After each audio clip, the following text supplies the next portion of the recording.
Welcome back to Crossing the Bridge. I'm your host, McKinley, and this week, which has been actually a while since our last video, we have a guest on the podcast. It is Roy Smith. Hi. Thanks for having me. Cheers. Back there, guys. A little clappy clap. Thomas and Eli in the back. Eli, how you been? Good. That's all you'll get from him today. Big fans. We're going to start off with a little Jackson update. Jackson is in the Navy. Navy. He's still in training. What's the state he's in? He's in Chicago. Illinois. So it's cold. Yeah. It's It's very cold. He did send a letter, which I wrote him multiple letters, all from me, and then included the people from the bridge, their letters to him. And I sent them all, and he sent a letter back addressing those people and Eli, and I didn't get any letter back. So thanks, Jackson. I appreciate it. Rookie mistake. Yeah, no, it's fine. What a good friend. Am I right? So yeah, Roy Smith on the podcast. You're our first guest. Hey, honored to be here. Yeah. So we're gonna start off. Can you give a short intro to yourself? And how you are here. How I'm here at 16 or the bridge? Yeah, 16. How you know me, how you know Eli. Yeah, so, I grew up in my grandfather was an independent fundamental, super fundamental preacher for about 65 years. So was exposed to the gospel and Christ very young, came to faith. And then as I grew up, 16 or so, my family got this subscription to digital cable. Mm-hmm. It sounds really funny, but we got this trial subscription. Mm-hmm. And I'm watching the greatest story ever told with my dad. And it was the Bible came to life for me. It's oh man, Jesus is so cool. Now when you watch that movie compared to something like The Chosen, you're man, that movie is so lame, right? But for me, it brought it to life, and I started studying the Bible a lot on my own. And so about that time, I really dive into the Bible, developed this love for it. God calls me into ministry, and I spend the next couple of years doing that. And then when I turned 18, because my family didn't really go to church, I started going to church on my own and watching some things that were happening. I went to Bible college, and I'm the way things are not what I was reading in the scripture the last couple of years. And so I struggled with that quite a bit. So over the years, just served in a lot of various ministries, a lot of different churches, came to Anastasia.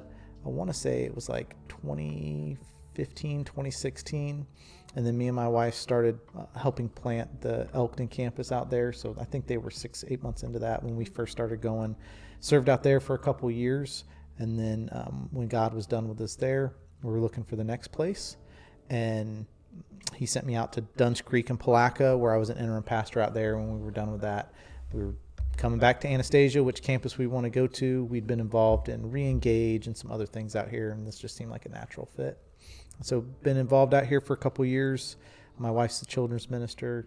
I got to know you and your family. And so... I think I met you at VBS. Oh, yes. We served at VBS. Because you were throwing dodgeballs at little kids, and I was who's that? Hey, I don't need you to... I was that man is going ham at some 8-year-olds, not going to lie. Hey, listen, can't stand the heat. Can't get out of the kitchen, no, right? Okay, Roy gets so competitive at youth with, Foursquare?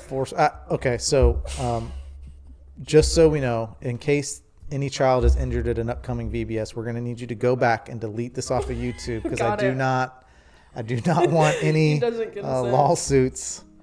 Our liability insurance is going to go up because of this. What's some fun facts about yourself? Some random facts. I didn't really prepare you for this. I'm sorry, but if you could think of any. Also, Eli, your surprise for him is out there on the chair. So if you want to go get it, that'd be great.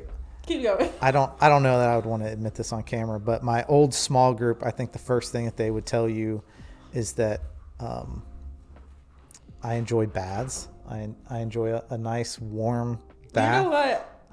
At the end of the night, every night after dinner, it's That's valid. I think I need a bath and a book. That's what I think I need. People who think baths are gross just need to get a life.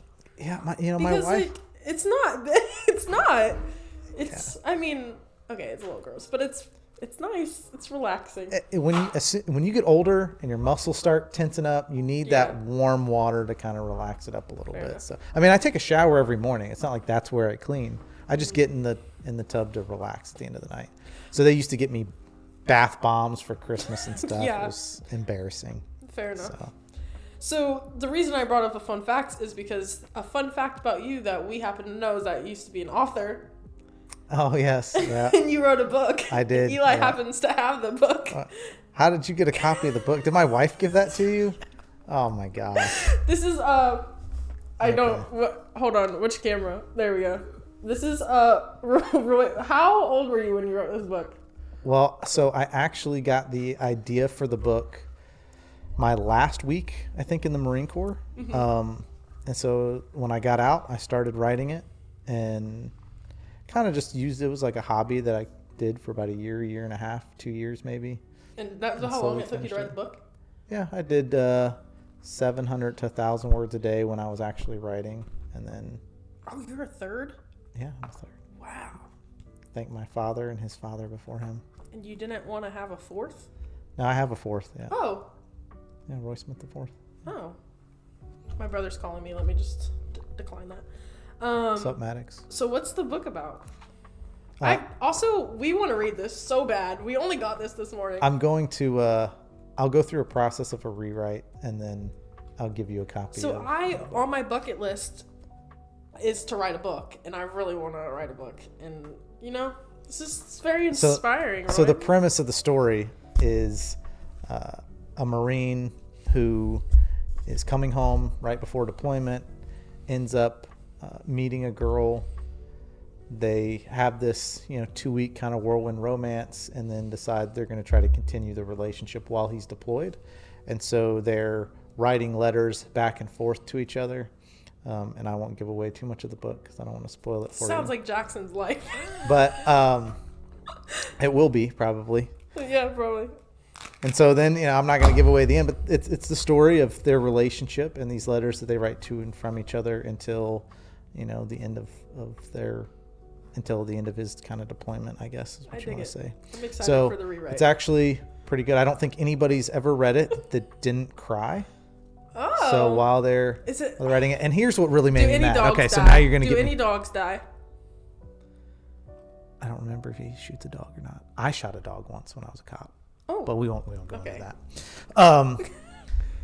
Here's what really makes me mad. I wrote this book I started this book in 2005. I was one. And then Nicholas Sparks, okay, that idea stealing man, right? Which, by the way, love Nicholas Sparks. Read a lot of his books. I was a big Nicholas Sparks fan. Wrote his book, Dear John, years after I started this, and beat me to publication. And I was like, that's kind of crazy, actually. yeah. And I was not happy about that. No, that's fair. We have some hot take questions. We do this with Jackson, and me and Jackson tend to disagree on everything, but I feel like we'll agree on a lot. So it was kind of hard for me to find some that we would disagree on. But Eli's laughing. Eli, are you joining us for hot takes or? You know what? Sure. Let's do it. Eli's gonna join. All right. And Thomas. Question number 1. Thomas is gonna join too. Hi, Thomas. People who grew up with social media will have less interpersonal communication skills. I think that's 100% true. Like the amount of personal interaction and the ability to have conversations without touching your phone or, just being able to talk to somebody. I've seen they just really struggle with it, to have conversations. Yeah. I mean, I think there's some exceptions, but I do agree in the general rule. Yeah. But And even doing marriage ministry, you see a lot husbands and wives text each other instead of actually having conversations with each other, which I think is of the devil. No, yeah, I agree.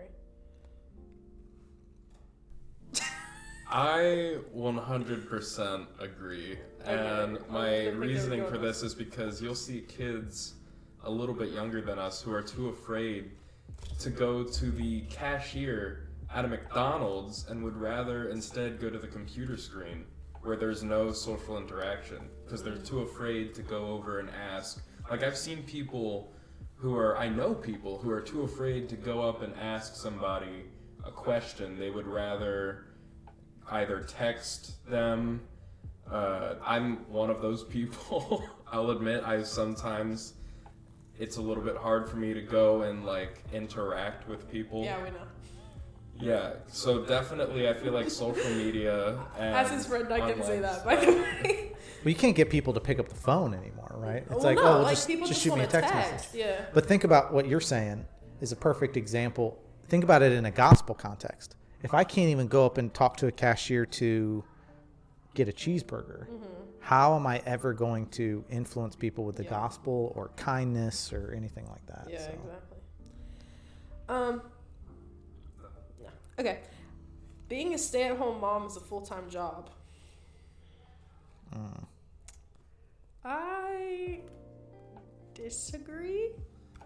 Actually, You disagree? I disagree. I think no. I'm married. Listen, I don't know that I want to. I think it is it's just not a job. I mean, it's a full-time thing for sure, but I don't know actually. Yeah, so It's I would. a commitment, not a job. Yeah. If we're going into A full-time definition commitment, yes. I just standpoints. wouldn't label it as a job. It's a commitment and a responsibility, and a job is like you get paid So for manual labor. for all of the full-time moms out there, I will definitely have to disagree with you guys on this. I'm pretty Okay. hardcore. So, and I understand you guys don't have kids yet. I can tell you that Yeah. children, I would not trade places with my wife for anything in the world. Yeah. I don't have the patience for it. But when you can clean up and you've got a 3-year-old literally dumping out his entire toy basket into the living room after you just cleaned it up, the laundry, the cleaning, the cooking, the putting all that stuff away, it's usually a lot more than 60 hours a week to do all those things. And I think the hard part for a mom is they don't ever get the day off. It's not like, hey, on that's Saturday, I don't have to make lunch for the kids. Now, maybe you go out and get something to eat, but there's still paying for diapers and laundry. And so I think being a full-time mom is super vital. And in our society today, I look at it like this. If my wife and all of our kids if my wife put all of our kids in daycare, how much money is that going to cost? Yeah, that's true. If you're paying $200 a kid to put your kids in daycare, that means your wife being at home is saving you $600 a week. It's $2,400 a month. That's true. That's a $15 an hour job, right? Yeah. So that's true. that's where. Yeah, no, that's a fair point. My mom, obviously. So are you I going to was- admit you were wrong? I admit I was wrong. I changed my mind actually. I do think it's a full-time job. My mom, I mean, I have a 6-month-old brother, and then a 6-year-old brother, and then a 16-year-old brother. So And that's a lot. And does That- your mom stay at home? no, she works full-time, and it's she's tough. like, I see her, because I would consider my dad kind of like a stay-at-home dad, but my mom still works like. That sounds bad, but like it seems to take a toll on my mom more than my dad. Yeah. Well, I think sometimes in relationships you have that where the guy sometimes maybe is a little bit more patient than the woman is. Yeah. In our relationship, Well, it's it 'cause she works out with great. More, like my dad is at a job he likes, and Yeah. my mom not so much. So, yeah. Okay, next up, I would rather live without TV than without music. That's tough because I really don't have TV now. We don't pay for a whole lot of streaming services. But I would consider TV like YouTube, like anything you watch on a screen. And then music, I don't know if I would consider music like making music, singing music, or just like listening to music. When I was younger, I think music was way more important to me than it is today. I enjoy sports a lot, but if I had to choose one or the other, I would probably keep music because I find that bad days, good days, worship music really lifts me up and gives me Our next purpose. card was the music I listen to affects my mood. Oh, 100. Yeah. So I think when I was growing up, right, especially fundamental Baptist stuff, it was you go to youth camp and you go home, burn all your CDs and get rid of everything that was country music or rap or whatever it is you were listening to. You And should get rid of country music anyway. I thought they were just a bunch of fuddy-duddies who just hated everything, right? as I got older, what I found was that the music that I listened to on my way to work really did set the tone for the day for me, right? It did do something to my heart. And so if I was listening to music that was rap music and it was talking about getting women and it was talking about money and it was talking about, like, my heart started to be drawn towards those things. But if I switched it up and I was listening to worship music, well, now I'm grateful and thankful and praising, and now I'm more aware and conscious of being kind to the person next to me. And so probably about 10 years ago, I went to almost exclusively listening to worship music. Occasionally, like, we'll drive some backcountry roads and put on some, like, 93.7 or something. But yeah, out in Ocala. But I think listening to worship music exclusively is great for me. It's helped me a ton when I'm going through things in my life. That lyric will be kicking in the back of your head, like, hey, he is for me, or hey, God did something great here, I expect him to do another one. And there's been a lot of watching my kids pretty much only be exposed to that music, and watching my kids praise the Lord even at young ages, I think is... Simon's favorite song is Praise, isn't it? Right, yeah. That's, I mean, 1,000 times a day we listen to it in our house. And so when you bring him in this morning, I bring him into the service and I'm holding him and they're playing, I think it was What a Beautiful Name It Is. And he's 3 and he's got his hands up, not because somebody's teaching him, but because that's his natural reaction to the praise music and what he sees. That gives me hope and joy that, the church is going to live beyond my lifetime. Ironically, I mean, I've been singing at the church since I want to say I started singing on stage on Sundays when I was like 8 and kept singing from there. But I didn't start listening to worship music until last year. Really? Really? Yeah. Which is really... You're a big Billie Eilish fan. No, not really a Billie Eilish fan. I'm a Billie Eilish music fan. Yeah. But I guess it was because my dad's obviously, he's a worship leader, so I grew up like having to listen to it, like, and not in a where it's playing in the house way. So it's like it's like in a McKinley, listen to this because you got to sing it on Sunday. You have to sing it on Sunday. Yeah. And I think that's when I kind of like, I'm so sick of hearing that. But I got into it. I got into it a lot more recently, and it's been, I definitely feel it more for sure. Like I'm able to connect to worship music. When I went to Passion, like that's when I was like, yeah, like I can connect. Why are people calling me in the middle of this? But yeah, that's a good one. Yeah. All right. Everyone has a soulmate. I don't think it has to be a relationship soulmate. I think a platonic soulmate is also a thing. I would disagree. Really? Yeah, I would. Yeah. What do you mean? Like, so, how do you mean? I think really soulmates, are there people out there that maybe it's just this person and you connect? 100%. Like the moment I met my wife, I was like, that was the woman I was supposed to spend the rest of my life with. She was engaged to somebody else at the time, but I remember meeting her in our first conversation and I thought, man, this is it. And I think I was right about that. Do some people maybe have that? I think 100%.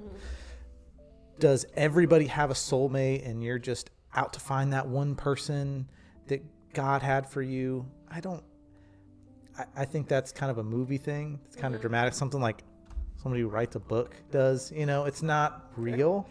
I think you can make a lot of relationships work. Yeah. There are 8 billion people in the world. You could probably make a relationship work with 100,000 of them if you were the right type of person, they were the right type of person, you're pursuing the right things. Because really, in a relationship, it's super important to agree on 3 things. And I think that's, 1, your faith. So if you can find somebody you share similar faith with, at least agree on a lot of the things in your faith. Finances, super important that you guys can agree on what you should or shouldn't do with your money or what's important to you with your money. And the third thing is parenting. Can you agree on how we should raise our kids and what we should do? And if you can agree on those things, all the other little stuff you can probably make work with a lot of people. Do you think God has somebody for everybody? Like, because I know some older people who aren't in a relationship that it's like, oh, does God still have someone for them? Like, or not? I would say no. And the reason I say no is that there are, I think even biblically, you can find times where Paul's encouraging people that if you're married, and this is true, right? Haven't been married. If you're married, you care about the things of your wife. Like you want to make sure your wife's taken care of. You want to make sure your kids are taken care of. And you want to make sure they have the things that they need and even some of the things they want. But if you were to stay single, you can focus everything onto your relationship with God or what he wants you to do, what he wants you to do with your finances. And so, and even some more maybe self-denial than you can have in a relationship. And so do I think that God just has a person out there for everybody? No, because I think there are some people in life that can do much more for him even outside of a relationship. So fair enough. Eli, Thomas, any added thoughts? Actually, I disagree with you, Roy. I think God. It's okay to be wrong, man. It's No, I think God has someone out there for everyone, but I don't think everyone is. I don't think God has a relationship, like a love relationship with everyone out there. I think it's. You think God has there's someone? people who are like your best friend. God introduces you to him because that person is going to help you further your relationship with God, and you're going to do the same for them. And then that kind of, I think God just kind of sets those situations up So you're to just make sure looking at that it. you are where you need to be, and like that you keep that person accountable for you, and you keep yourself accountable for them. And that's kind of how I see that. So you're looking at it platonically. Yeah. Yeah, that makes sense. Yeah. Fair enough. Elijah, no. Nothing. Okay. $100 is a lot of money. I do not think $100 is a lot of money. And when it As- costs $50 to take your kids, your 3 kids and your wife to, McDonald's. That's 2 McDonald's trips. That's not a lot of money. I think $100 to someone who has not a lot of money and has to pay $22,000 in student loans back is a lot of money. Because like $100 in which you get to do whatever you want with, that's a lot to me. I can make it last very long because I'm good at thrifting. I'm good at DIYing stuff. I can make it last a while. Yeah. Elijah, Thomas. When I was younger, I would agree with you, but now that You make more money I than me. get a yes, as well as I end up spending close to maybe $800 not 800, on- 100 to on Star Wars stuff. no. Did he get the Millennium Falcon? Is that what you He got? got a helmet from Halo though. I got a bunch of stuff after I wasted. I'm very bad with my money. I'll admit that. Me too. But now with my job and that I'm spending money on like gas, food, and then other expenses, like if I'm wanting to go out with friends and stuff, as well as like paying for equipment and stuff, draws a lot out of my bank account. Like I just bought a $139 mic for my camera. That's already the 100 is gone, plus an extra like Yeah, basically 40 because of shipping. 100 nowadays is like $70 for a video game, right? I mean, yeah, it's 70 and like 150 if I'm wanting the better version, the like premium stuff. So or like that new game. I think they just came out with like this pirate game called Skull and yeah, Bones. Skull and So it's like Bones. $70 entry to get in, but then there's all these microtransactions on the backside where it's like, oh, $30-$40 here Yeah. just to even get started in a game. It's just crazy. Whatever. And $100 is not like in my dad's car. I think gas is about like $60 to $70. That's within 2 to 3 weeks. I have to fill up the car. Yeah. So Rich that, people. That does not. No, that just it doesn't. Did you say within translate- 2 to 3 weeks you have to fill up the Yeah, car? It I- depends on how much I'm driving next week. It's like every week, I have man. to Like, fill Yeah, I'm like every 2 Good good days. job, bro. You know. My car My twice car- a week. My car gets 11 miles to the gallon, so we're filling up every 3-4 days here. I spend $60 a week on gas. Yeah, your car's also broken, so True. there might be some other Yeah, issues. someone, True. Miss Jessica stopped me at church this morning. She's like, "Your car's outside smoking," and I was like, "Yeah, it does that normally." And she's like, "That's not normal." And I was like, "I'm sorry." Okay, this one I might get defensive about depending on what your answer is, but posting selfies of yourself is just conceited. 100%. 100%. Okay, Eli. Do you want me to elaborate or just, I just- just 100% hold on. is good enough? Yeah, elaborate. Go ahead. You don't understand the question. So it's asking basically, hey, is it vain or conceited to take a picture of yourself, right? Not somebody else took the picture of you. You took the picture of yourself to post it online. I think in general, our society has become addicted to praise, which is I think everything that Jesus is about. Right? So the Bible tells us that all contention, strife, all of it, basically almost every sin, comes from pride. And so I think the selfie is really, if you really want to get down to it, it is like the epitome of pride. I'm going to take a picture of myself. I'm going to filter it so I look the most beautiful I could possibly look in it, which is, I'm sorry, if we're just going to call a spade, it's a lie, right? Now I'm going to post that lie, that conceited lie, on Facebook or Instagram. And why am I doing that? It's not for me to have a memory for myself. Because if I just wanted the memory for myself, I just keep it in my camera roll. I want other people to see me, praise me, think I'm pretty, think I sing good, think I do this, think I do that. And it's really just to draw praise to yourself when we should really just be giving praise to So God. you don't think someone who posts covers of singing should post them because they want them to think they're singing good? No, I'm not saying that. I'm talking about if Just wonder. I think you can post a cover. I think there's Asking for a friend. there's reasons why, if you're doing it for marketing purposes, I think it's good marketing. But if you're just trying to be an influencer, I think that's kind of Interesting. Yeah. Yeah. I would say, I think as someone who is very much single, I don't know.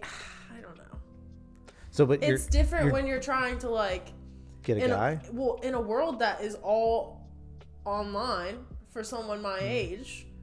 It's So here's what I'd say. I'd say be different. Go to the bookstore. I Right? go to the bookstore all the time. and Find no a dude in the religion section, and be like, They're all like 50. "Hey, have you read this book? We should grab a coffee." Yeah. See, I don't have that riz. I'm sorry. Right? So, no, but that's the point, right? Yeah. If you're putting it online to get somebody's attention, No, that makes sense. then is it what?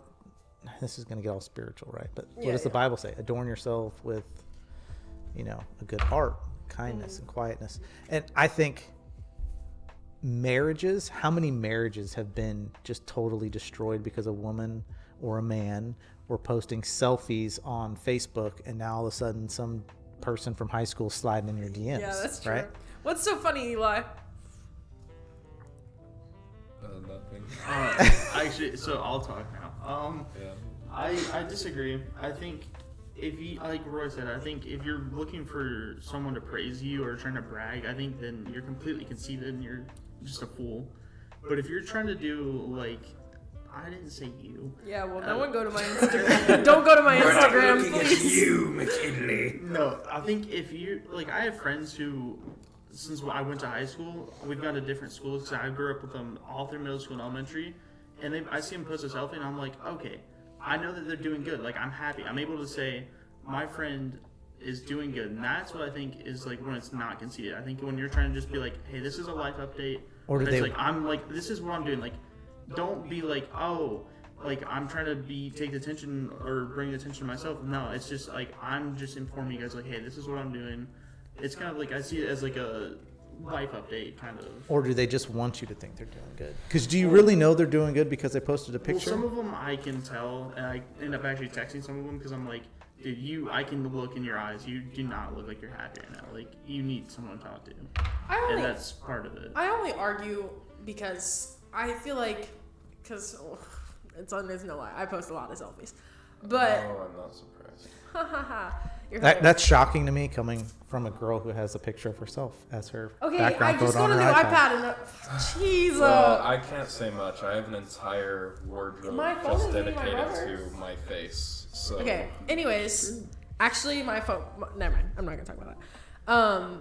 I just think that like I'm not trying to be like maybe I am being conceited, but it's not because I am trying to be conceited. Like I'll say like I do post things sometimes because I have a real issue with my self-worth, and I think I've tried to find validation in things. And I think that's just the way I grew up, is like that's the only place I can get validation, because I won't get it in person. Well, I think so. I think that's the lie of your entire generation. Yeah. Right. And that's what the enemy wants everybody to believe, is that is where your worth is tied up into. And so I would not want to grow up. Thank God we didn't have social media when I was in high school, because it would have destroyed me. But I think that's where my advice to you guys would be, try to steer clear of that. And I just mean like, I can see where it is considered. I just think that it's almost embedded in a lot of people at this day of age. Like it's not, people aren't trying to be conceited, if you know what I mean. Like they are maybe inherently being conceited, but it's like, it's not like, I'm not actively trying to be like, hey, look at me. It's just like, it's deep down. So I just don't mean, I mean like, I'm not a very conceited person. No, I'm not saying you are. I'm No, saying I that's the thing. I think that a lot of times we get into these habits and we start doing things without ever realizing what's really where does that come from? Yeah. Right? Where is that thing that is causing me to even want to do this? And then if you really boil it down, that's where you start to feel like, oh man, now I understand that's where that's that place that's coming from. Now let me deal with that root issue, and it will solve some of these other problems. For instance, like I was talking to a woman one time, and she was talking about, she's a new mom, and she's like, and I feel like I'm a bad mom, and if I don't give him this, I'm going to be a bad mom if I don't give him that. And I said, like, who told you that? She goes, what do you mean? I said, well, has your husband ever told you you're a bad mom or a bad wife? Have your kids ever said anything like that to you? No. So whose voice are you listening to? Because that voice came from somewhere. And usually it's the enemy. Yeah. So, all right, this is our last hot take, and I thought I would give it to you for obvious reasons, but the question is, teachers should not give homework. As a teacher yourself, what is your opinion on that? I'm not teaching anymore, but because the VA gave me my VA disability, so I don't have to do that anymore. But as a former teacher, I would say I never gave homework. I think that the way our school system is designed today, if kids are in class for 7-8 hours a day, they've got multiple tests, they've got all the stuff that's being thrown at them. People should be able to go home and have lives. My stepdaughter, I remember she was involved in these programs like ACE and these higher level stuff. And she'd come home and she'd do 2 or 3 hours of homework, maybe sometimes 4 hours of homework a night. So if you get home at 4 o'clock and you do 3-4 hours of homework and you have dinner, and now it's time to go to bed because you got to be up at 5 a.m. for swim practice. Now the school system has basically eliminated the influence of the entire family from you and your child. And now they don't even have relationships because all they're doing is homework. So I think teachers should be aware that, is this really necessary? I agree, because from a athlete's perspective, like, and not one that could get up at 5 a.m. for practice. Like, I was getting up at 5 a.m. for weightlifting, and then I had softball practice for 3 hours after school. And then after that, sometimes I'd even have travel ball softball practice. It's like, I don't have the time. Like, you want me to be up until 3 a.m. if we're doing homework, like how I'm supposed to do homework, which it does take a while, especially in certain things. Like, I'm terrible at science. Trig, No, math I could get quick. Science, I will spend hours looking at something and not know what to do. So things like that, I'm like, oh my gosh. And I think you're in school, 7 hours a day? It's frustrating to have, that. Most of which, if we're honest, a lot of it's wasted time. Exactly. If we found a way to, like, use time beneficially, it would be very nice. Most of my kids are homeschooled up until at least they get to high school. And they're doing school for 2 or 3 hours in a day. And you could do that at the high school level too, but they have to, it's basically glorified babysitting. Any thoughts on that? So I agree, mostly because of the historical context of homework. So homework was made by an Italian teacher called Roberto Nevilis, I think. Yeah, he sounds like a jerk. And basically, sounds like a life ruiner. He invented homework to be a punishment for rowdy rowdy students. It was never intended to be a mandatory thing where every single student. Yeah. It was just supposed to be for the students who were typically rowdy, chattive in class, or weren't paying attention. But after it became a little bit more popular, and within, like, he made it during the 20th century, so 21st century, it became very popular, a very popular form of punishment, and then it started to slowly be seen less as punishment and more as a mandatory tool, I guess, is what they want to call it. But I 100% agree that it shouldn't be a mandatory thing for all students to do, because, like y'all said, it takes away time from actual lives at home. Agree. Thomas, you don't have to. Okay, go ahead. So oddly, I actually disagree with all three of you. Only on the fact that I think it's, if you have classwork that you've been doing and you just chose not to do it, that should be homework. And if you're like saying, hey, I want you guys to just go home, not do anything, but your homework is just to go home and like look at this. Like, don't actually do anything, just look at this and just kind of study it for like just 5 minutes. Just take a look at it. That's one thing. But the other thing I want to bring up is, like you said, there's a lot of wasted time in school, and it's like how school's kind of like not necessarily like beneficial sometimes. I want to point out the fact that there's a video of like a courtroom skit where it's like what a phone looks like now, like today, versus 100 years ago, what a car looks like now and versus 100 years ago, and then what a classroom looks like. The classroom looks exactly the same. Yeah. That means that over 100 years, the way we rank classrooms hasn't changed. So that means that you're still trying to do the same things that 100 years ago was happening. 100 years ago, a lot of things weren't happening that currently are. And that's like, you're not preparing people necessarily for what's going to be happening in the world. Where you're trying to make, basically the idea is to make the perfect worker. It's like, raise your hand, stand in line. You're trying to make someone who works in your economy and not society. And that kind of brings into a downward spiral, and that's kind of where the society we've kind of grown up in is constantly going in a downward spiral, because it's like you get to the work mindset instead of the societal mindset. Yeah. Mr. Williams would be very proud of you for that answer. Yeah, no, I feel that's fair. Sometimes I wish that the school system looked more like hands-on than in a classroom, but I mean. Well, I think that what schools should be doing, to your point, right, is preparing students for what they're going to encounter in the real world. So right now, schools should be gearing their students more towards models that, instead of banning kids from using AI, let's teach them how to frame questions in AI that give them the response that they need. Because I guarantee you 10, 15, 20 years from now, look at what Google did. When I was in school, like, you had to go find an encyclopedia to get your answer. You guys have never probably seen an encyclopedia in your life.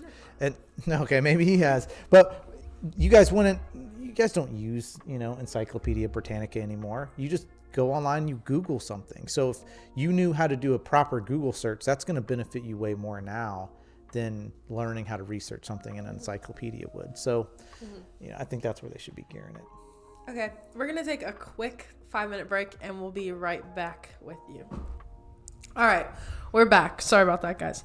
Okay, so we recently did a high school night for youth, and they asked, and by they I mean Miss Melanie, I think, asked you to come in, and we were talking about, it was almost like a debate of what it would be like talking to an atheist about God or the Bible or questions they would have, and you played the part of the atheist so well. I was questioning whether or not we were going to continue with the pod, because I was like, well, is he lying or what? It was a very good job. But yeah, so me and Eli found this. Eli, where did you say you found this thing from? So, my atheist friend actually used that against me one day as like a little joke for him, but I couldn't answer it properly.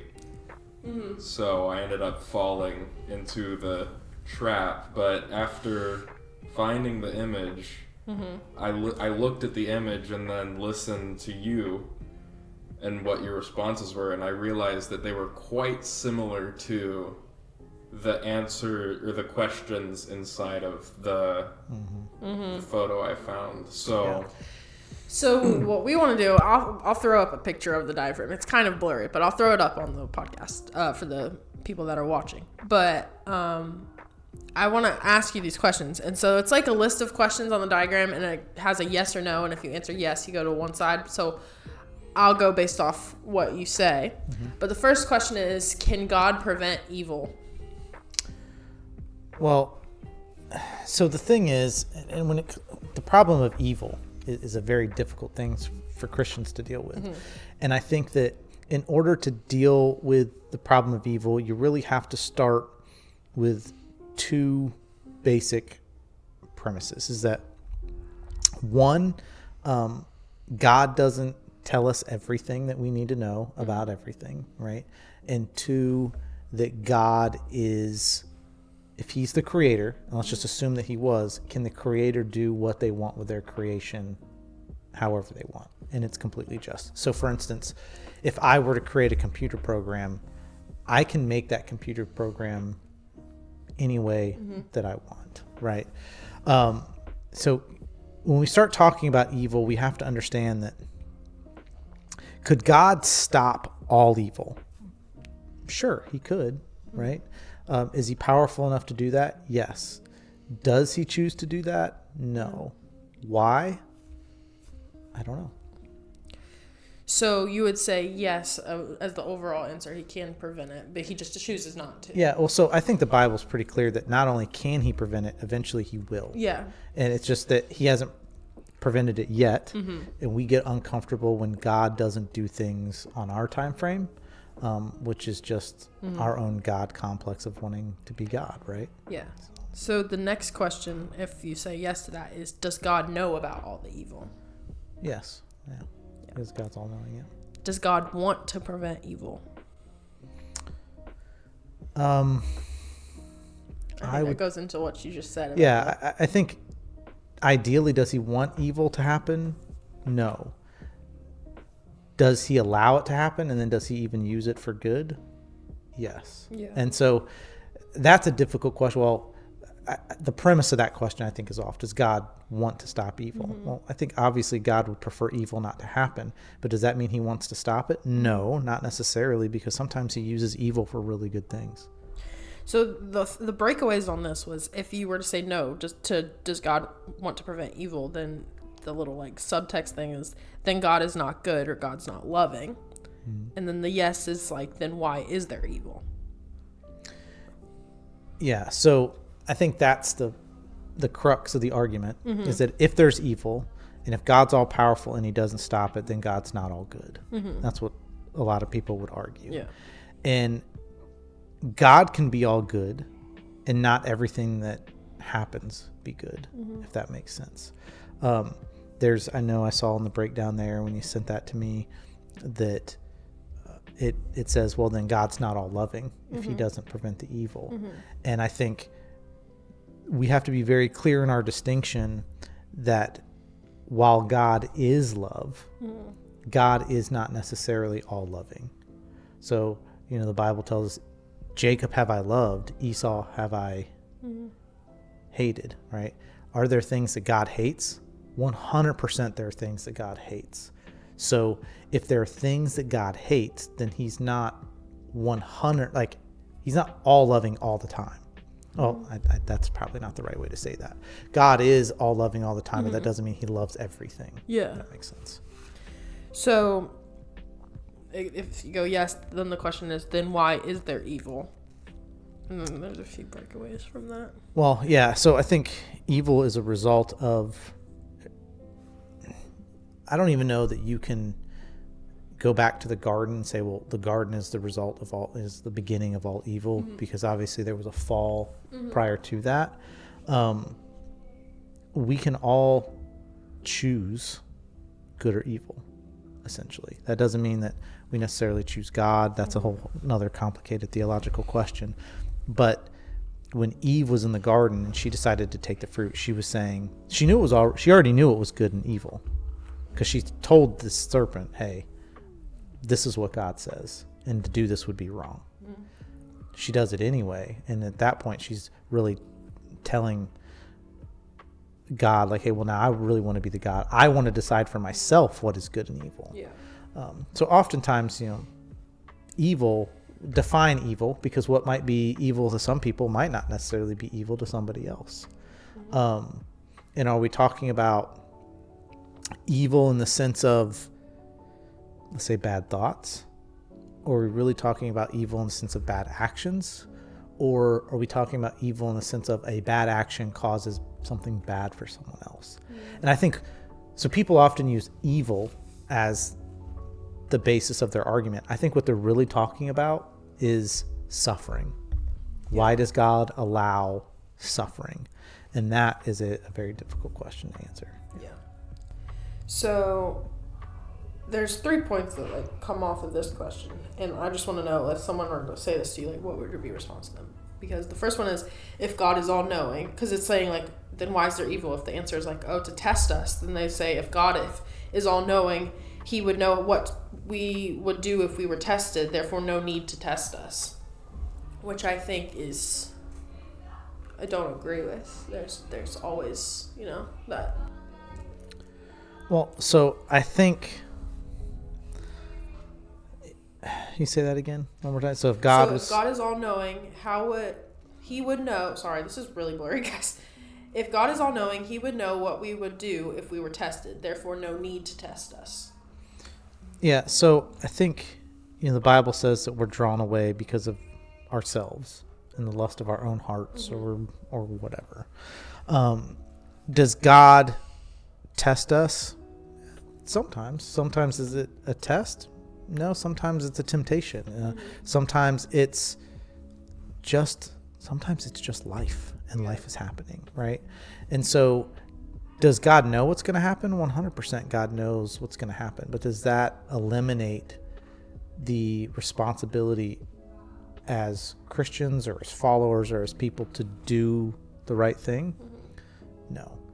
Because you could, and this gets kind of complicated when you start talking about this, but we think of time in linear fashion, like one moment after the next. God doesn't necessarily live in linear time frames. Yeah. So he can already know the decision that you've made, but in this moment, you've still got to make that decision to make that other reality happen. And you can go back to Abraham. Why did he ask Abraham to do what he did? And it wasn't until he was about ready to drop the knife that God intervened and said, no, stop. Because he still needed to know that Abraham was going to make the right decision. So, could God have created a universe without evil and without, Yeah, could God have created a universe without choice and free will or evil? I mean, I think he could. He's God. He could do whatever he wanted. That's where I would kind of go back to that computer illustration, right? So if I create a video game and I write code for an entire world, and everything in that world is all good all the time, nothing bad ever happens, how much fun is that video game to play? Yeah. Is it even something you want to be a part of? Yeah. Right? Think about every video game you've ever played. There's some sort of conflict, right? There's some sort of evil. There's some sort of challenge that you have to overcome. And so could God have created that way? Yes. Is this all part of one big cosmic game that he's playing? I wouldn't put it that way. But I think there is beauty in freedom. Yeah. And so he's allowing freedom because he's paints beautiful pictures. Yeah. Thank you. That was really insightful. So a question I had was, what are some of the hardest questions a Christian can be asked that challenges our faith? And what would you say to some of those questions? Like, can you think of a question that has stumped you, that you've been like, I'm not quite sure? Well, yeah. So I think that's, we have to become comfortable as Christians that God doesn't tell us everything. Yeah. Right? I mean, he just doesn't. And I think part of the reason why people have problems is, we'll go around and we'll thump our Bible and we'll be like, this thing's got all the answers you would ever need to everything you come across in life. And that's not necessarily true. God doesn't give us all the answers.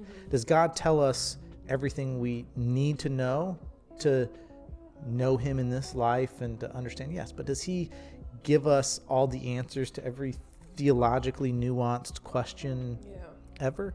No. That's why there's bookshelves full of people debating the nature of works at the final judgment or eternal security or whatever the issues are. And so, are there questions that stump you? Yes. I find a lot of beauty in that myself. There have been questions I've been struggling with or wrestling with for a decade. Some of those things I think I've gotten answers to. There's some questions that maybe I don't. But I think the beauty of the Christian walk is actually in the struggle. And you go back to the life of Jacob, and when God gave him the name Israel, Israel means wrestles with God.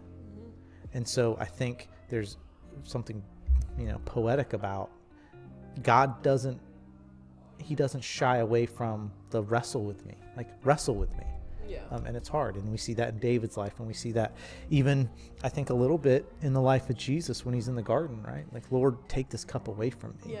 So I think that's the hardest thing, as a 18, 25-year-old age range, to explain to someone who's maybe not, doesn't know anything about it, is the fact that, that struggle is, I find beauty in that struggle. And that's where I love debating. I love learning about, I used to love politics. I love stuff like that. And, I view the Bible in that way sometimes. I know that sounds bad, but, I view it as a tool to help me debate. And I know that probably sounds bad, but sometimes it is true. I want to learn in that way. Here's the facts. Okay, well, this is what I'm using as my facts. And then, I don't know. I just like the struggle of not knowing all the answers and the having to learn.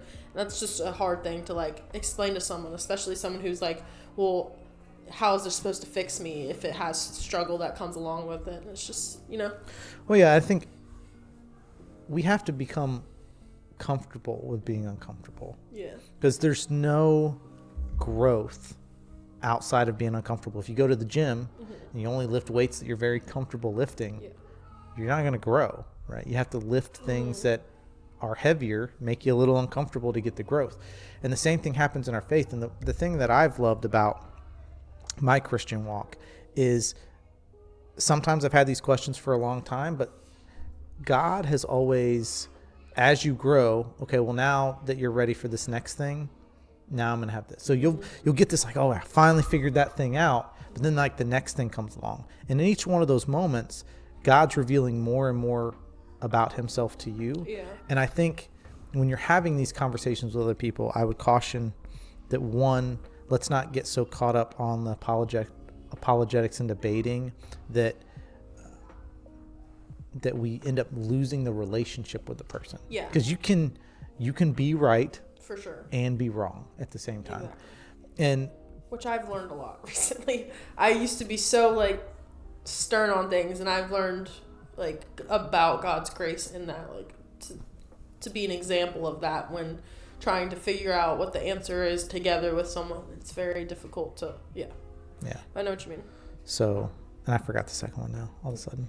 I don't know what I said. I'm sure I'll think it's fine. So is there anything that well, obviously you do say you have questions still, because I view you as a very knowledgeable person in the Bible, because I have trouble, obtaining knowledge, but I feel like I can ask you something and you're here's a scripture, Is there something, and you don't have to share if you don't want to, but is there a question that you think about a lot, or something that you're thinking about recently that you're still trying to figure out, or? Yeah, I think, so I haven't been a cop, right? I've been exposed to a lot of things.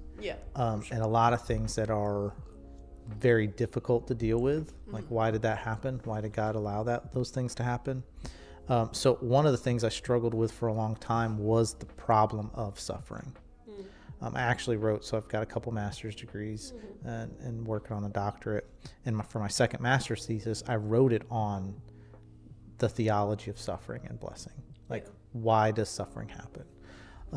And so I struggle with that. I think that God it gave me some answer, right? And some of that answer is we don't know everything. Be comfortable in the mystery of God.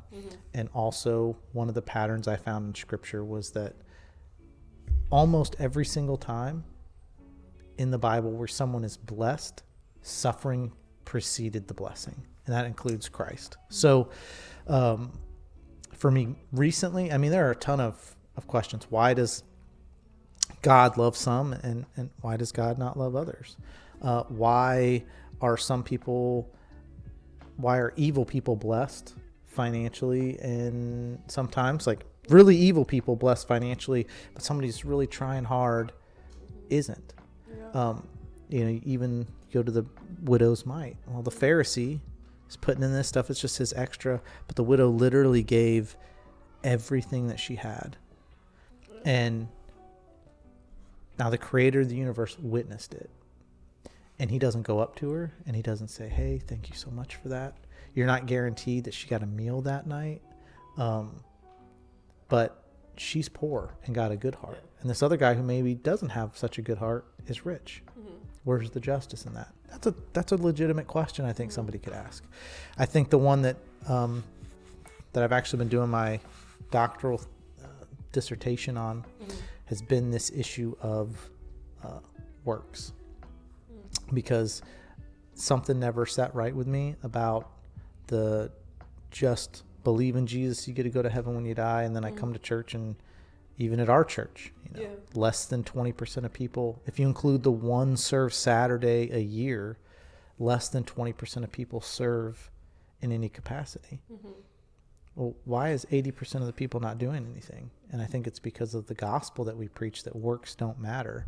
And I think if you really go back and read the Gospels and you read James and you read the writings of Paul, that's not what they say. They say multiple times that we're going to be judged according to our works, and works is important. So what is the nature of works in our salvation? And so kind of the conclusion that I've come to is that our works do not merit a salvation that is only, by grace through faith. However, can you be saved without works? No.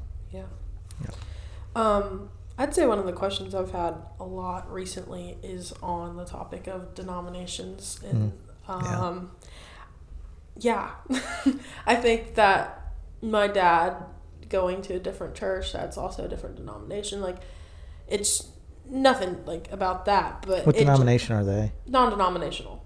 Okay. So they're not a denomination. Just not different. Their own non-denominational is not different, just not Baptist. So and and I wouldn't consider myself Baptist. I wouldn't either. Yeah. So that's why I'm very confused about like denominations, because that was the one thing is like, well, why?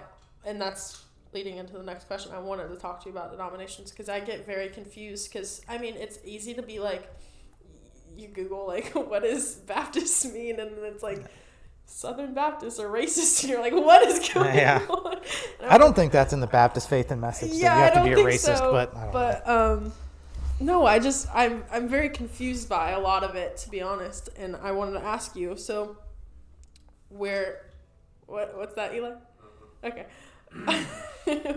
Where this church is considered Baptist, and I don't understand the difference sometimes between what that means and what non-denominational is, because to me it doesn't seem like there's any difference at all. And this might be just me being ignorant, and my age is showing here because I'm just kind of slow in this department. But no, so I would say most non-denominational churches, most of them were either Baptist at some point and just changed their name and said we're now non-denominational, or they have some sort of Baptistic roots. Most non-denominational churches, most of them they practice believers' baptism, right? Which in large part is like the major tenet what do you mean by that? Believers' baptism? Yeah, so like just baptizing people in church. So like Presbyterians or Lutherans and Catholics, they'll baptize infants. Which was a historical practice of the church, dating back as far as, I think it's like 200-300 BC. We have things that can validate that they were performing, infant baptism. We also have things that far back that say they were performing only adult believers baptism. Believers baptism essentially means that you have to have been old enough to have made a decision for Christ, and then you can be baptized, as opposed to you can be baptized as an infant, and then that baptism is effectual in washing away your sin. And so that's usually the big difference. And even when the Reformation happened, right, and Luther started this kind of Reformation, and Calvin came along with it, and these guys all broke away from the Catholic Church. Even the guys who broke away from the Catholic Church were not okay with believers' baptism. Like Calvin took people down to the river that believed, they called them Anabaptist, right? That's where the name comes from, rebaptizers. And they would drown them for rebaptizing people. And this is, church history is wild. These guys that are saying, well, the Catholic Church is not doing the right thing and this is evil, are also drowning people in the river who disagree with them. And so, non-denominational Baptists, it's essentially the same thing. A lot of Baptists associate themselves with what's called the Baptist Faith and Message, which was put out by the Southern Baptist Convention, who I very greatly disagree with some of the things that have happened in that convention. I personally, if I was pastoring a church, I would not be a part of the Southern Baptist Convention. I think there's a lot of, I won't go into all the details, but I would not be a part of that. But the other denominations, there's a lot more that goes in. We can talk about specific ones if you want, or maybe what are some of the differences. But where that all sort of stems from, more or less, is we did have that Reformation where we broke away from the Catholic Church. And then politically, people found there was a lot of power in having their own separate churches. So all these nation states that were developing, right? So you had like the Swiss and you had the Germans, and they all discovered like, well, man, we could all have our own church, just like the Catholic Church was the Church of the Holy Roman Empire, and we can sort of govern things.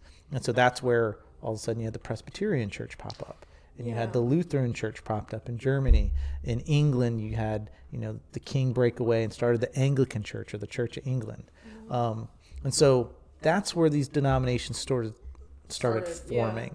So Presbyterian is... That came from out of like the Calvinist movement. So they're Presbyterians essentially. So Lutherans and Presbyterians share a lot of things similar, kind of with the Catholic faith in some ways. And in other ways, they're vastly different. So Presbyterians are mostly known for their theological position, the 5 points of Calvinism, which is, they use this acronym called TULIP, which is total depravity, unlimited, I'm sorry, now I'm blanking on it. It's total depravity, limited atonement, irresistible grace, perseverance of the saints, and the U is, I don't remember what the U is all of a sudden. It's called TULIP. For whatever reason, I can't think of the U right now. I'm going to feel stupid when he tells it to me. Okay, so the 5 essential doctrines of are total depravity, unconditional election, limited atonement, irresistible grace, and perseverance of the saints. Yeah, perseverance. So total depravity is like, hey, we're all sinners. There's nothing you can do before a righteous God. Unconditional, I just forgot it again. Unconditional grace. Right? No, unconditional election. Yeah. So that means God elects who's going to be saved and who doesn't, right? Limited atonement means that the only people that Jesus spilled his blood for were those who were the elect. That if you were not part of the elect, then Jesus' blood wasn't spilt, because otherwise they argue that Jesus' blood was ineffectual if it was spilt for somebody that didn't save. Irresistible grace means that if you are one of the elect, there's nothing you could do to resist the grace of God in your life, and that you would come to salvation. And then perseverance of the saints essentially means that those who are of the faith will persevere till the end. And if at the end you have found to be unfit, then you were never really a saint in the first place, is essentially their argument. I would agree with some portions of that, and I would not agree with others. So. What about, I hear a lot about Pentecostal, and mostly when I hear about it, it's more about the worship and the, I hear a lot about or people joke around about the way people in the congregation worship at the difference of churches. Yeah. But I also don't know about what they believe or what's the difference or whatnot. Yeah. So for Pentecostals, mostly the differences lie in their beliefs and what the Holy Spirit is used for, how the Holy Spirit functions inside the church. Get into speaking in tongues. Speaking in tongues, that's a big issue, right? You know, healings. Pentecostals are typically associated with like healing churches, like, you know, placing on of hands. Okay. In some ways, obviously, like that's not something I would necessarily ascribe to. I don't think it's necessarily biblical. Yes, are there tongues of angels? Yes, 100%. Do I think that you can just walk into a church and people are speaking in tongues? And I think the Bible's clear that if somebody's speaking in tongues, there should be an interpreter. Yeah. But in the biblical context, it's usually talking about a spoken language among people, that they were basically given this miraculous ability to understand or speak in Greek or Hebrew or whatever the language was of, you know. I got into a thing about the tongues thing. I just have my granny who lives in Georgia. Yeah. She speaks in tongues sometimes, like, and I don't know if it's, like biblically, I know it says like there should be an interpreter for it to be biblical in the context of a church. Yeah, in the context of a church. So that's where I get confused and like I will go to her house and she'll be happy to see me. She's very old. Mm-hmm. She's not gonna listen to this. She's too old to get on the internet. But yeah. So I'll go see her, and like I surprised her. I want to say like 3 months ago. I walk in, she sees me, she starts crying, she hugs me, starts praying over me, starts speaking in tongues. Yeah. Like normal interaction with her. Yeah. And to me, it's like I grew up with that. And I think that's fine. And so like obviously I don't see that here. Like I only see that with her, and then I hear a lot from, you know, maybe people in our congregation that like they view it as very unbiblical or like almost harmful or evil. And it's like sometimes I'm like, well, it's not like I don't think in my head she's not putting on a show for me. She's not going to do that. Yeah. It's not like she's doing it and I'm sure she does it at her church. I don't. Yeah. I mean, maybe. You know, but to me, it's like it's an interesting thing because I'm like, well, okay, well, where did she learn it from? What's going? You know. Well, I think sometimes we pick up things that we just grew up in. So even in the context of our Baptist church, we do things the way we do things because, that's just the way it's done. Mm. So for instance, I'm a hardcore disagreement on take the Lord's Supper once a quarter or once, like my personal stance is that, you know, if you're having a church service, you should take the Lord's Supper. Every Sunday. Every Sunday. Wow. I think that's the historical practice of the church. Okay. Just about every denomination, with the exception of Baptist and non-denominations, like if you go to a Lutheran church, they're taking the Lord's Supper every Sunday. Presbyterian churches, most of them are taking the Lord's Supper every Sunday. If they're probably more traditional Presbyterians, Catholic churches, every Sunday. Catholic churches. Yeah, the whole service is centered around taking the Lord's Supper, which drink is out of one cup. Yeah, like not anymore, but that is the historic practice of the church all the way back. I mean, you go back to what Paul said. Hey, Jesus said, as often as you meet, right? As often as you meet, you should be doing this in remembrance of him. Yeah. And so I believe that, you know, where did the once a quarter thing come from? Oh, well, somebody started it, and now that's what Baptists do. Yeah, and you can break that out in every denomination. I'm not saying anybody's more right or wrong than others all the time, but we all have a tendency. We grew up in a certain way. This is what's normal to us, and we stick to that. And so if your grandma's doing that, my grandma's Pentecostal, right? That's the way my dad grew up. And I think that there's something to be said for the way the Pentecostal church views the power of the Holy Spirit. Mm-hmm.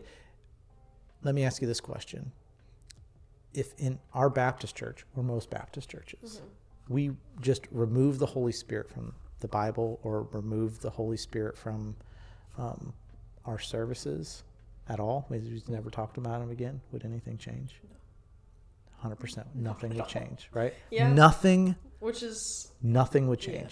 So that, one, should be a huge red flag. Yeah. Oftentimes we say, well, God doesn't do miracles, or God doesn't do this, or how much of that is caused because of the cessationist belief, right? Oh, well, God just ceased doing that. Maybe that's right on some things, maybe it's wrong on others. But how much of that is because we just don't believe it anymore? And it says in Mark, and I want to say maybe Mark 6, Jesus was doing all these miracles. It said he went into a town, and it said he couldn't do any miracles there, or could do very few miracles there because they didn't believe. Yeah. So what's the only thing that can restrain Jesus' power? I'm not saying that he can't do what he wants, and he can't. Yeah. But our lack of belief is really one of the only things that can restrain him from doing something great in our lives. No, and I asked about the denominations because I think that's just an interesting thing to look at. But like you said, like it's not like one's above another, like in any. Well, I think some are more biblically accurate than others. It's not like we're saying this one's better. It's like those aren't the words that come out. But yeah, some are more biblically accurate than others, and have biblically accurate things that they also don't have biblically accurate. That is hard to say 10 times fast. Yeah. And I just mean, like, as someone who's obviously growing into, like, I want to learn more about it's hard for me to learn about the historical side, like, to sit down and be like, what do I read? There's so much, you know? Yeah. So that was just something I found. I can give you a lot of good books on that. What I would say to people about denominations is that most of the denominations have separated, one, because either the political stuff in the past, or there's these like niche issues about infant baptism or about, whatever the issue is, that now that separates them from somebody else and that makes them unique compared to this other denomination. When it comes to whether or not, we get a lot of people to be like, oh, well, they're a cult or they're not a biblically accurate church. Historically, what the church has used to determine whether or not you should fellowship with someone is, do they hold to orthodoxy? And I would define orthodoxy, and the church has defined orthodoxy as holding to the historic creeds of the church. So the Nicene Creed or the Apostolic, the Apostles' Creed. That's what I did my college paper on. Yeah. So if you take the Apostles' Creed and we go through line by line through that, if we're in agreement on those things, then we're like, you're a fellow Christian to me. Yeah. You're a Catholic, but we agree on the Apostles' Creed. You're a fellow Christian to me, right? We can disagree on these other things, but if we hold orthodoxy here, now we can have a relationship and we can fellowship and we can do things together. What happens is we start letting these niche issues divide us as a church. Yeah.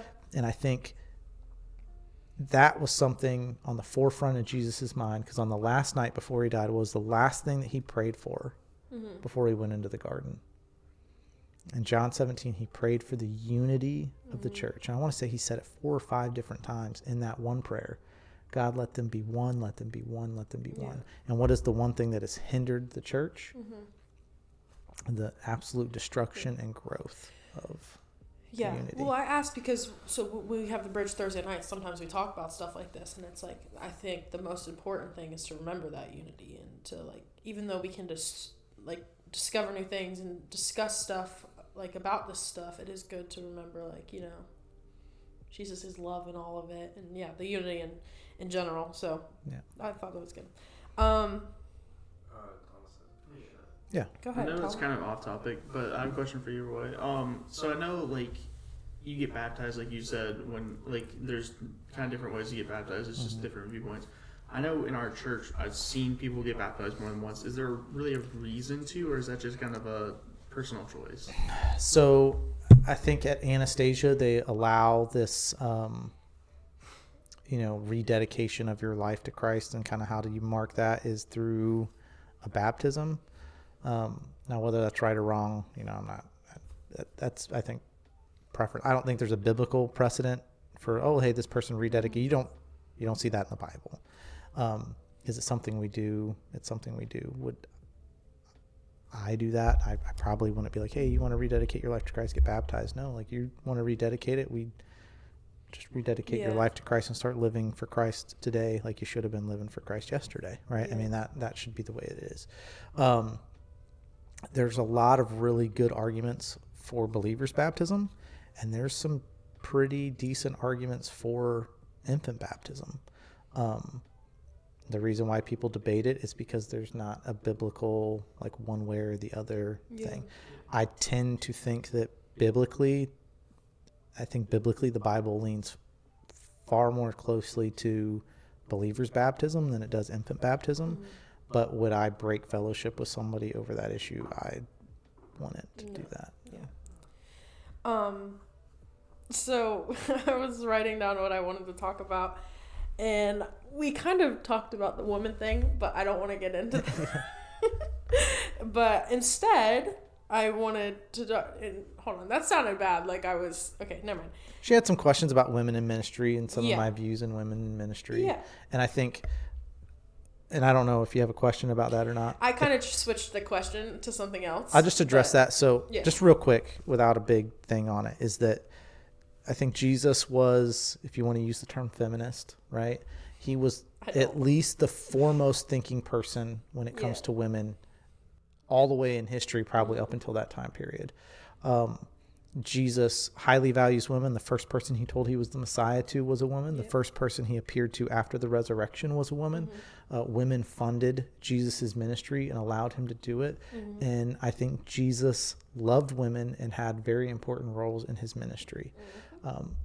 I think that women have very important roles in the church. The one thing that I would say that I think biblically would not be appropriate is for women to teach or exercise authority as an elder in a church in the context we think about preachers today. Which I agree with. I don't think there's anything wrong with a woman, my personal stance biblically. I don't think there's anything wrong with a woman being a deacon. I think there's some biblical precedent for that. But as an elder, and what I would go back to, you can go to the writings of Paul and you can talk about what was that cultural. I go back to Jesus, and when he picked his 12 disciples who became the apostles, right? He had all these women he could have chose from too, but the people that he was going to entrust with his teaching to go teach other people, he chose men. And I think that doesn't mean he didn't love Mary, right? Like he loved Mary Magdalene and appeared to her first, but he didn't choose them to be teachers in the church. And I think we agreed on that I think I agree in the sense that like the main pastoral role or whatever, I don't agree should be a woman in the church, just personally, but like if they were to talk, I think you said that you maybe not teach. You said you weren't. I don't know what you said. Something along the lines of maybe I don't think they should be teaching in the church. I don't. And then Paul talks about, hey, if they have questions, let them go ask their husbands at home. And I think when we were talking about in business meetings. I said particularly sometimes even at our church, right? Yeah. 70% of the people talking when we have a meeting of the church, whether it's a business meeting or some other, it's like 70%, 80% of the people talking are women. Yeah. And the men are more or less not involved. And I think that shouldn't be the way that it is. Yeah. And I think there's some reasons for that we talked about, but I think that the best practice in those situations would be like, if a woman has a concern, biblically, she should go home and talk to her husband about that and then allow her husband to raise it. And that's not to say women should be subjected or women shouldn't have a role in the church. I think women should have important roles in the church. It's a complicated biblical especially when issue. you get into like the single women and like what are they to do in those circumstances. And I thought that was interesting. Yeah, biblically they would then fall underneath, I hate using the word authority, but they would fall underneath hey, with their fathers. Because in that culture I just looked at it from if a woman wanted to share testimony or like on a youth night give a small message, like I don't disagree with that. Well, so it depends on the context in which we're talking about testimony, right? I don't think it's necessarily wrong for a woman to give a testimony in church. There's nothing wrong with a woman teaching women and children. So if you're in the youth, like a woman could get up and teach youth. Yeah. I don't even necessarily. That's what I mean. Don't mean like. I personally don't have a problem with if a husband and wife are going to get up and give a talk in front of the church on marriage, right? I don't have a problem with that. Yeah. I don't think that's me personally. I don't think that there's Sunday wrong. church. Yeah. Okay. Now, biblically, is that adhering to the letter of the law of the Bible? I don't think it is. Now, my personal stance is some of what Paul's talking about a little bit more cultural. Yeah, probably. But if I take that stance, then I'm also saying something about my position on that particular letter of the Bible and whether or not it's, is that really God saying that, or is that Paul saying that in the context of his culture? And then, what do you do with the parts of the Bible where Paul's saying, hey, this isn't God saying it, this is my personal opinion? Is that still God, or is that Paul? So those are all complicated theological questions you have to work through on your own. I was saying, when you were asking me, like, hey, what do you think the Bible says about this? Yeah. This is what I think the Bible says. So, I mean, I know it's complicated, especially for when you're talking about it with women. They can get defensive about it, right? And they think that somebody's you're trying to say we shouldn't have this involvement. And that's not what I'm saying. I'm saying that there's sometimes a way to do it that's better or not, and for a lot of different reasons. And I think we talked about it. I asked mostly not because of even the preaching stance on it, but because of the worship stance. And I mean, as not only am I 20, I'm unmarried. I want to go and worship and pursue worship, and I struggle with certain people. I know certain people in our church, they have biblical opinions on whether or not I should be allowed to do that, and I think I struggle with that because sometimes things they bring up I agree with, and sometimes I don't, and it's very confusing because I feel like I'm called to do worship, but in what way can I do it is a hard one to figure out. So I think that's why I asked you. Yeah, so I don't necessarily think that there's anything wrong with this. Is my personal stance. I don't think there's anything wrong with a female worship leader. I would not call her a female worship pastor. Yeah, I think I draw the line with elders is kind of where I really draw the line. And how a pastor operates at it. My personal opinion is that churches should be governed by elders. So if a church is governed by elders, those elders should be men.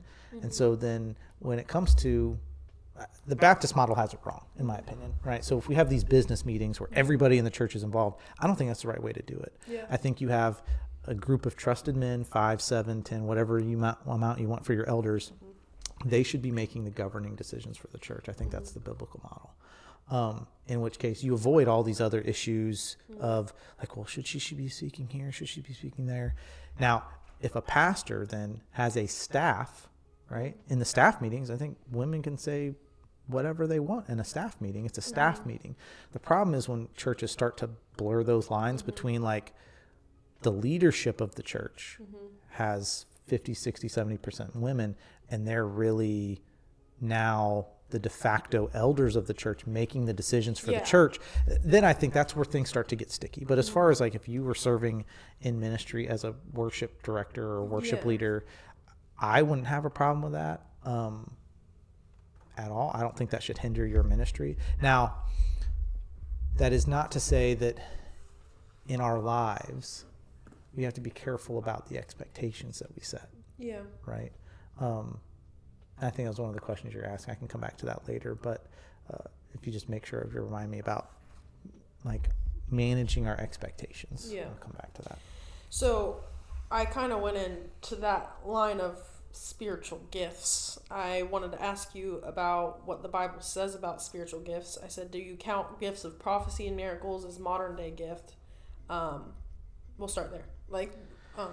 Yeah, so that kind of, I think, goes back to our conversation about the Pentecostal church, right? So, because I looked into, I wanted to talk to you about some maybe not controversial, but kind of controversial things that we don't really talk about in the church because I think it's interesting to talk about, and that was one of them. So. And I'm not saying, if anybody from our church watches this, I'm not saying this is the official stance of Anastasia. This is the things that I've worked out from, and I'm ordained through Anastasia, but these are things that I've worked out personally in my own walk with God and what I believe through Scripture, and I've done a great deal of study on a lot of these issues because these are hard questions that I've asked myself. I think when it comes to prophecy and miracles, do prophecies happen? Are they going to happen? 100%. In the sense of, God says that in the latter days, right, your young men are going to dream dreams and have visions, and prophecy is going to happen. Now, does that mean Isaiah's coming down type thing, this guy down the street claiming to be a prophet of the Lord, that Jesus is coming back on November 12th of 2027? No, that's probably not happening. But I've had experiences in my life where I had a job one time when I was probably 20, 19, 20. And I was working at an oil change place, and the guy there was totally anti-God, like hated it. I was involved in my church, coaching on the middle school wrestling team, leading nursing home ministry, doing Sunday school, doing all those things. And he knew about that, and he hated me for it. And so he decided he was, I decided, I was like, hey, I'm done dealing with this. So I put in my notice and I quit. I had to go in and pick up my last check. And before he'd give me my last check, he sat across the desk from me and he held onto the check. And he was just telling me how much he thought I was going to be. You're going to be a pedophile pastor someday, and you're going to do this, and you're going to be. And I was like, all right, man, whatever. So I sat there and took it for like 20 minutes. And then he gave me my final check. And I walked out. I remember getting in my car, and I was hot. I was so angry. And I felt God just tell me, don't worry about it. In 7 years, this place won't even exist. I was like, okay. Like, fine, whatever. Didn't think much about that. Heard a couple years later that a guy who was managing that place ended up getting thrown in prison for like fraud that he was running at that business. But in 2011, 2012, I'm going through a background check and that would have been 2004, 2005. In 2012, I'm going through this background check for law enforcement. And they're like, hey, we can't find this employer. And so, funny enough, what happened was that company actually got bought out by somebody else.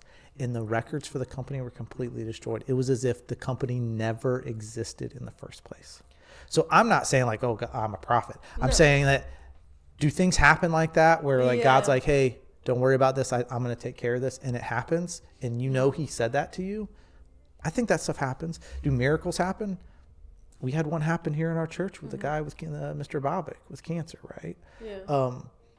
I think it's just not as like, in biblical times, people were out there proclaiming it so much. Well, I think that in what we get in biblical times is we see these big miracles, right? Yeah. It's like, oh man, Jesus did this or Elijah did that. Yeah. But do you know how many miracles God probably did over those thousands and thousands of years that just weren't documented? Yeah.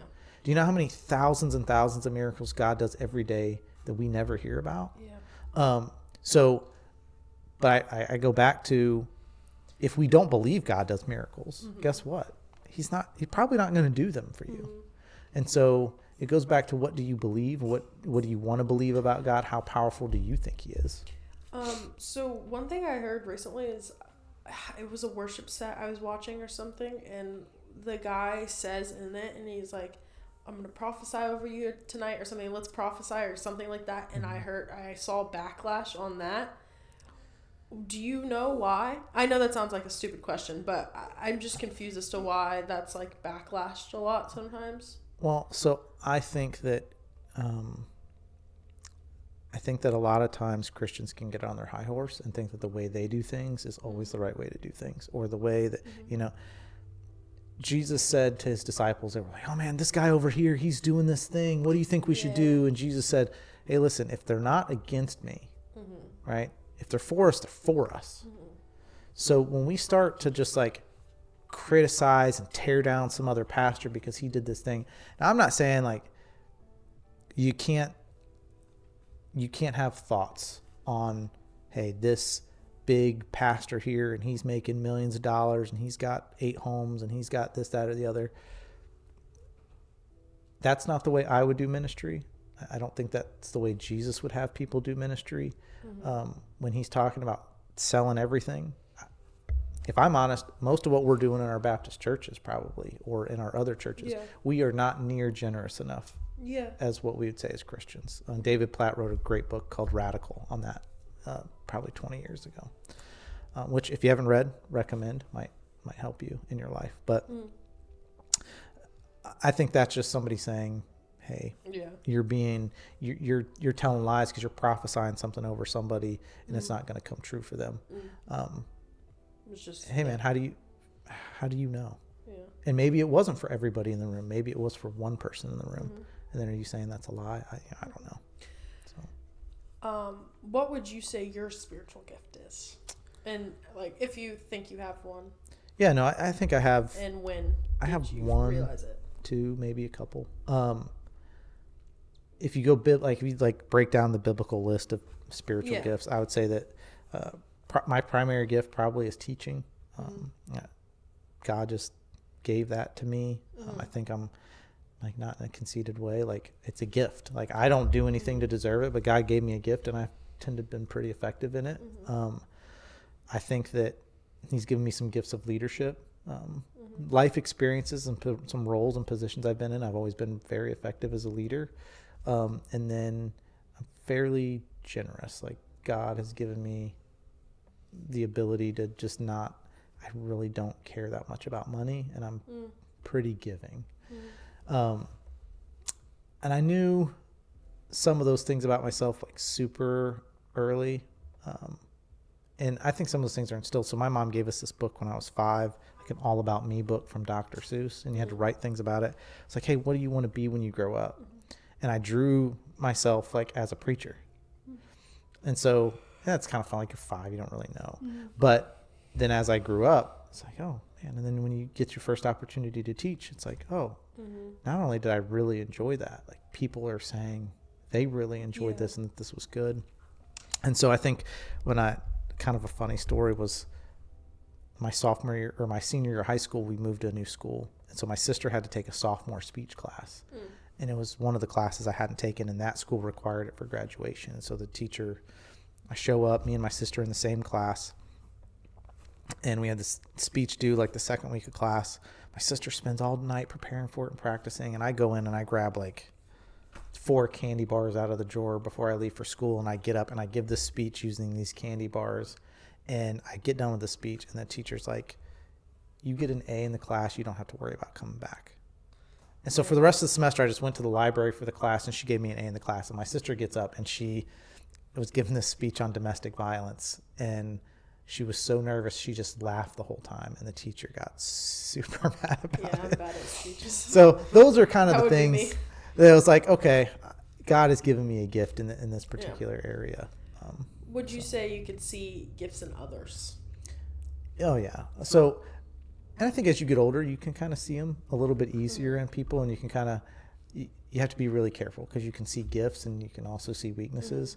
And sometimes your desire to help people makes you point out the weaknesses more than the gifts. I feel like I could personally, sorry, I didn't mean to cut you off, but like I could see gifts in like Eli that I can't, I don't know what my gifts are, but like I could see what Eli has gifts on. And I was wondering if it was like easier for you to see them if not. Oh, yeah. So I can look at people, say in worship, and be like, oh, that person is that person has a gift. Like, and they may not even know it at 12 or 13 years old, but man, like I look at somebody like Taylor Michler, I think with some guidance and she's going to be amazing. Right. This morning I'm in class, and Kaysen is in my class, and that kid, he learns and retains the Bible, and he makes connections in this, and he's little, right? He's 2nd grade, 3rd grade.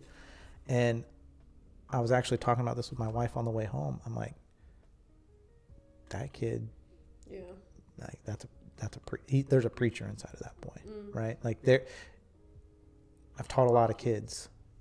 When you see kids like that happens. That doesn't happen very often, right? So, it's a little bit easier to see. Sometimes I feel like I grew up in worship, so sometimes I wonder if my gift is actually worship, or if I just think it is because I'm used to it, you know? And I struggle with that sometimes, and I guess I wonder if like, one, is it okay to figure it out late? And 2 is like, how do I know the difference sometimes, you know? Yeah, well, I'd say don't be in a hurry, right? Yeah. And I had the same problem when I was like 19, 20. Like, you're in a hurry to find a husband or a wife, and you're in a hurry to do this, and you're in a hurry to do that. You're in a hurry to find your career. And I guess I'll just say this now about the expectations. Manage your expectations. Because if you think life is going to turn out a certain way, or God wants to do this with me in ministry, you end up spending a lot of years really disappointed for something you maybe never were supposed to do in the first place. Yeah. So I've spent a lot of years like really struggling, because it was like, man, I went to school and I got all these degrees, and like it's obvious you've given me this gift because I go to these places and people say they're learning. Like I watch people grow, but you're not giving me a pastor. Like why am I still not a pastor? Like I don't understand. But on the flip side of that, I've also watched a lot of pastors really struggle with a lot of things, like struggle with people as dealing with some of that, even in some of the pastoral roles I've had, have been very difficult. And I can tell you, I think I'm much more effective not having to worry about the people side of it when I'm given the ability just to say, hey, can you come preach? And I can get up and I can give people the truth. Because if you can maintain that mindset too, I know we just were talking a few minutes ago, if you can maintain the mindset that I care more about truth than I care about being comfortable with what I've always believed or what somebody told me, God will start to reveal things to you. The people I think that really struggle are, I know what the Bible says about every single issue. You're going to be very limited on the amount of truth God's probably going to reveal to you because you're just not willing to listen.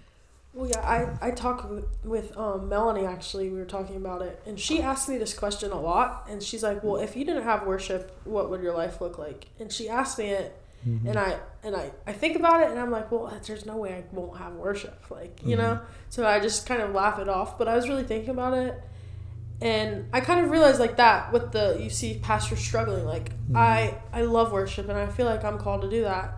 But at the same time, like, when I'm in a worship setting, like, I love singing, and I love, I don't love playing instruments, that's a lie, but I like, helping out in any way I can, but it's also an insanely stressful environment for me. But then I get into, like, I don't know if it's a gift or not, but I get into, like, talking to high school girls, like, not something I thought I would enjoy, not something I thought I'd be good at. I like to think I'm pretty good at giving advice to, girls, younger girls, things I've been through. And she was like, because Melanie was talking to me about it, she was like, I think that's something you are good at. And she said, she's not saying that I'm not, like, called to worship, but I mean, I think that it's interesting. Like, you could think it's one thing and then it might be another, or might be both, and you just... Yeah. You want honesty? Sure. So, I mean, if you don't want it, like, no, give honesty. Go ahead. So, I think one, I've been very impressed with over the last couple months, your ability to be authentic with young people, right? And that is a gift. And I can share with you that for years I watched Angela struggle because she would get involved in children's ministry, and she'd always feel like she wanted to do more. That children's ministry was kind of like that's for the people starting out doing these things. And it wasn't until she got really comfortable, like, no, this is my gift. And like, it may seem really small, but those small seeds are what grow up into big things, right? And it took years to try to, like, hey, babe, these small things are really big. You are a phenomenally talented singer, right? Your technical ability is really, really good. And I don't know, so I might be speaking out of turn here, and you can tell me if I'm wrong. But Go for it. Having grown up where it's from the time you're 8 singing and like learn this song, sometimes I think I watch you and you're very technically proficient in the worship, and you try to be you are very technically proficient in it. Sometimes I watch you and I don't know if you feel it as much, right? Or if you do feel it, you might struggle expressing that sometimes. And so that is what I tell anybody that I'm talking to when it comes to worship. I just remember, it's not about just hitting the right notes, right? Or being in key. It is about leading others in the worship. And if you're just singing there, and man, the song sounds great. It's amazing. Like, I'll just tell you right now, you could sing on an album for Elevation Worship, right? Like, your talent level is amazing. Thank you. It's the one thing that I think you could develop is how do I lead others into experiencing what I'm experiencing. That's the thing too, is like, I've realized that when I go and sing worship, like with my dad at Church on the Rock sometimes, I feel like I feel it more because I'm not in this position where it's like I'm worrying about everyone around me or what's going on. And it's just, it's stressful. But, I'm kind of stepping into a role my dad did. And I'm very unconfident in what I am musically. And even though, like, I appreciate you saying you think I'm a good singer. Like, I don't, by no means do I think I'm a bad singer. But do I find imperfections in it all the time? Yes, I do. And do I find, I struggle to worship sometimes because I think I am trying to live up to a standard so much. But when I'm at, because I'm trying to be this new Jeremy Dowler, and I'm failing to do that because I'm not my dad, and I will never be my dad. Yeah. But when I go over there, they have a Jeremy Dowler, so I can just be McKinley, and I can just worship as McKinley. But here, sometimes I'm I'm struggling. Well, I think that's what, and I don't know if we'll include this or not, and that's fine if we don't. You don't have to be your dad. And I think maybe you need to hear, nobody here wants you to be your dad. We want you to be you. Because what your dad did, hey, that was great. Yeah, fine. Your dad was good at what he did. But each person's going to bring something different. And your dad's not here anymore. And you are. And so the other thing I would tell you is when you go to Church on the Rock, it's easier not to care what people think in that room because you might not know a lot of them. Yeah, right? Exactly. And I struggle with the same. Every time I preach a message, I get off the stage and I'll tell my wife, like, man, I forgot something. Hey, I blew that one. Like, that was not, that was crap, right? Like, I don't feel like I did it the way God gave it to me. And every time I go home, and I watch the sermon back, and I can tell you, so the last time I preached, I usually stick to my notes pretty good because I don't want to say something stupid, which is why podcasts make me nervous because I'm probably going to say something. Somebody's going to be like, oh, man, he said this and what? But I said something. I went off, and I gave a little scripture in Proverbs, and I was talking about Danette had just come up to me that morning, and she'd said something about, I'm excited because the last time, you made me feel a little bit bad about myself, and I needed you to step on my toes, blah, blah, blah. And so I made a comment about, well, and if you come to church and nobody ever makes you feel bad about yourself. And I was like, well, that's not, I don't mean you should come to church and somebody should make you feel bad about yourself, right? But if someone's not challenging you. Yeah, it beat me up. Wednesday night, I gave a message at youth, and afterwards asked Elena Hasselman, I'm like, hey, how was it? And she's like, it was pretty good. She goes, you just have a different style than George. And I said, well, what do you mean by that? And she goes, well, you more talked at us than to us. And I was like, I cannot tell you. I disagree. I cannot tell you how many times I've thought about that. Really? In the last 4 or 5 days. Wow. And Elena will get to you. Huh? Elena will get to look, you. I appreciate the honesty, right? Oh, yeah, I do. And that's something I've worked very hard in my preaching ability to try to not make it seem like I'm preaching at people, but that I'm having a one-way conversation with you. So that told me maybe I'm not doing that so great. But if I got so caught up in all those little technical pieces of, oh man, I said too much. Oh, I said right 7 times in this message, right. I might never have the confidence to get up and preach again. Or I might not have the confidence to get up and say what I need to say. Because every time I preach a message, especially if it's something like, oh, they may not like this. This might hurt some people's feelings. I almost don't preach it. Because I'm afraid about what the people in the room might think. I'm afraid of, I don't want to make Pastor Dan look bad for allowing me to preach on this platform. But if I do that, if I allow that voice to win, instead of the voice inside of me saying, this is the message I have for these people, then I'm allowing what I'm worried about all these people thinking about me to control what God is giving them. And I have found that if I can ignore that voice and just give to the people what God has given me, almost every single time someone has come up and been like, this one thing that you said, I cannot tell you how much I needed to hear that right now. And so don't get caught up in the technical stuff. Whatever God gives you, just do it. And don't worry about don't worry about fulfilling someone else's ministry. Yeah. Like, you fulfill yours. And that doesn't just apply to me. That's like to literally anyone ever. Yeah, no, 100%. Yeah. Like, do what you have been called to do. And sometimes that looks, I thought I was going to be a pastor by now. Mm-hmm.